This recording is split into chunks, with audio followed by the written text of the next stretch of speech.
Ramstein, Ukraine Defense Contact Group 25th meeting. Did expectations meet the results? Let us find out in this episode. And the second topic, the cost of lying.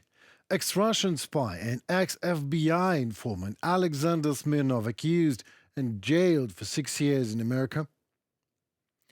Good afternoon, my name is Henry Keane and we are UATV English. In English, speaking obviously, Ukrainian state media delivering hard truth in easy terms for the whole free world, directly from Ukraine.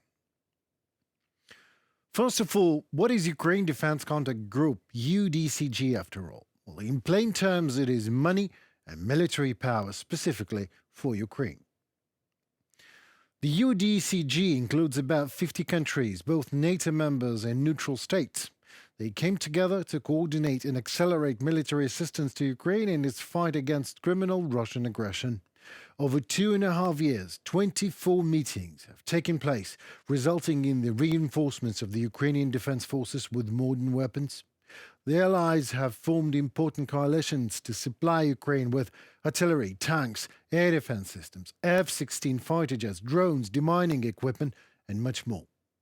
Today, the Ramstein participants were focusing on support that will strengthen Ukraine in deterring Russian aggression now and in the future. According to Zelensky, one of the topics will be the transfer of air defense systems. The Ukraine side is also counting on solutions against Russian aircraft and glide bombs, like those that killed so many civilians in Zaporizhia just yesterday. The Pentagon released a statement calling the January 9th meeting a landmark.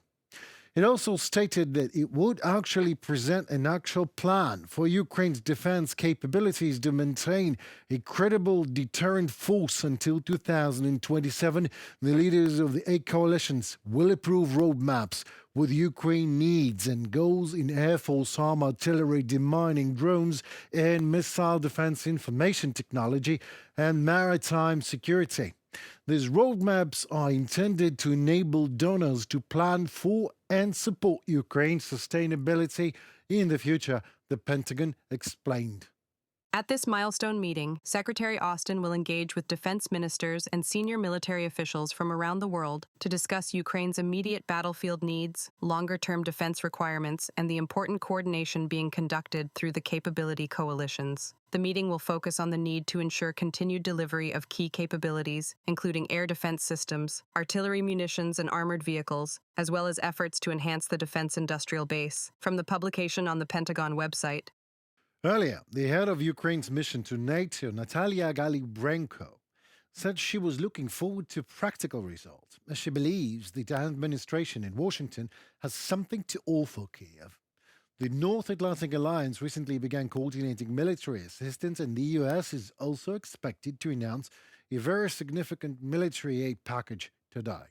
It will be the final package from the Biden administration. The aid will be allocated from the existing U.S. Army stocks, and Ukraine will receive it by January 20th latest.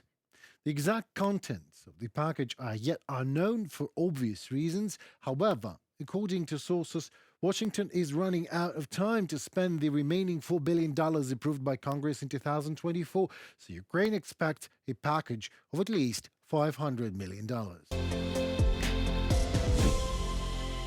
A Californian court sentenced former FBI informant Alexander Smirnov, who falsely accused the Biden family of taking a $10 million bribe from a Ukrainian business, to 6 years in American prison. Smirnov is accused of tax evasion and making false statements that U.S. President Joe Biden and his son Hunter Biden each received $5 million from Ukrainian energy company Burisma. Smirnov was also obliged to pay about $675,000 in reimbursement to the Internal Revenue Service, IRS, to compensate for tax evasion, according to CNN. During the investigation, Smirnov alleged that members of Burisma's management team told him in 2015 and 2016 that they hired Hunter Biden to defend the company against legal issues in the United States and gave him a $10 million bribe. Special Prosecutor David Weiss, who led the investigation, said Smirnov has slandered Biden, citing personal animosity born in the Soviet Union. Smirnov emigrated to Israel with his family as a child and later moved to the US. He became a naturalized citizen and an informant for the FBI. According to prosecutors, he later began to express bias against Biden and invented a narrative about bribery in Ukraine to harm Biden's campaign against Donald Trump in 2020. According to the court, Smirnov also had ties to Russian intelligence services. He was arrested in Nevada in February 2024 when he returned to the United States from abroad.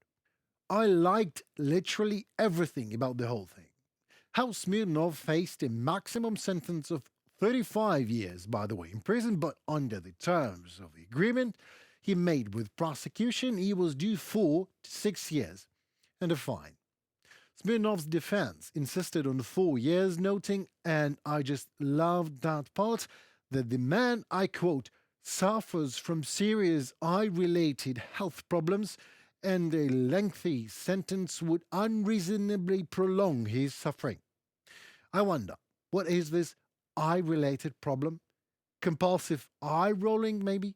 Or maybe Russian spy and FBI informant Smirnov can't look people in the eye anymore. This way or another, Special Prosecutor Weiss should consider sending Smirnov to Ukraine.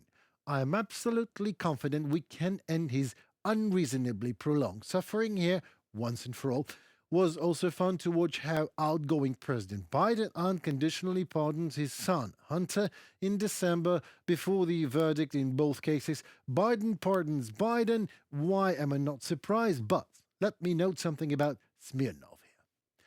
The case is actually a finest example of how Russia does things wherever and whenever it comes, and where it cannot intervene militarily or simply kill, as it was a case with Skripal's. For example, it is always slandering, lying, invented narratives, and blackmail.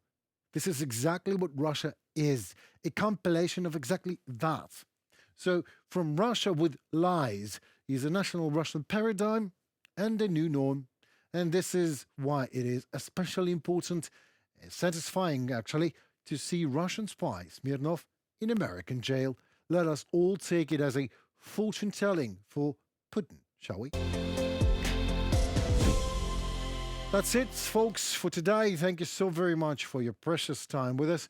My name is Henry Keane, and we are UATV English, an English-speaking Ukrainian state media, doing our best to deliver hard truth in easy terms for the whole free world, for you, directly from Ukraine. Please like, share, and let us know how are we doing. Comment. Your voice matters as it helps Ukrainian voice to be heard globally. So stay safe and tune in for more already tomorrow. Goodbye.